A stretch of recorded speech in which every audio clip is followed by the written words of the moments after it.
Shortly after Obama took office, the CIA shut down a lot of the network of secret interrogation centers, also known as black sites, and the president promised to close Guantánamo Bay. Now, we know that Guantánamo wasn't closed, but there were a large number of the black sites that were closed. And after he did that, he felt pressure from both the military community and officials inside the administration to do something. In other words, since he had spoken so forcefully against Guantánamo and he wanted to close the black sites, he felt as if on a national stage he was being weak compared to the Republican administrations. In reality, he just wanted to follow the law more so, right? So what did he end up doing in response to the pressure he felt? They ended up massively increasing the use of drones. To give you some specifics on this, between 9/11, 2001 and December 2002, the U.S. detained more than 3,000 people in more than 100 countries. So under the Bush administration after 9/11, they basically said, oh, well, we think you're from Al-Qaeda, we think you're from Al-Qaeda, yada, yada, yada. They were rounding people up and shipping them off to black sites, right?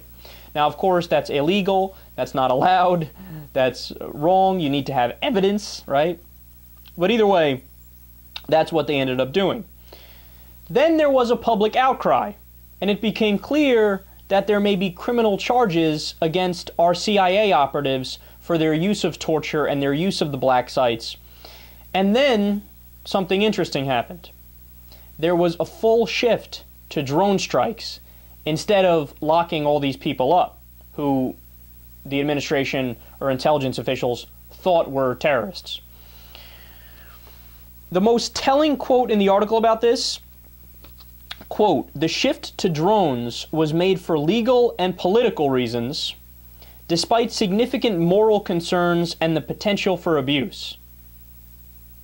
Surely enough, a recent poll indicates that 54% of Americans believe Gitmo should stay open, while 27% believe it should be shut down, and 83% of Americans approve of the Obama administration's use of drones against suspected terrorists.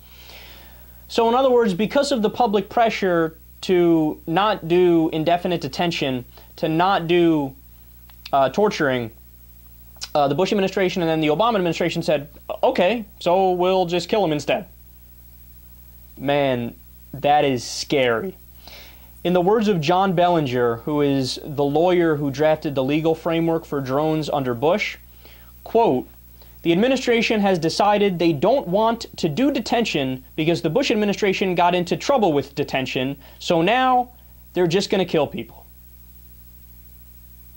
Way to go, Mr. Progressive Lion Obama. Now, how many people have died? That's the question in direct result to our drone strikes.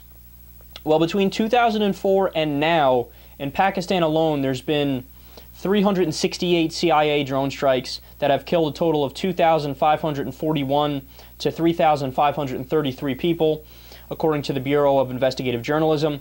Furthermore, there was a study done by Stanford and NYU from about a year ago that said roughly 800 of the people who have been killed by drones are civilians, including large amounts of women and children, just under 200.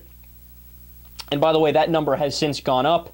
In terms of how many of the people we killed are actually Al-Qaeda operatives, 2%. Yay, well done. You guys are great. Because that's not going to make people hate us around the world, right? That's not going to inspire hatred. If you do drone strikes, you kill thousands of people and only 2% are your actually intended targets. And then furthermore, the memos that were leaked from the White House talked about the different types of drone strikes that they do. And one of them is called a personality strike. That's the least controversial, where they know who they're going after and they do the strike, right? Then there's something called a signature strike, where they go, yeah, we're not sure if that guy's a terrorist, but it looks suspicious, kill him anyway.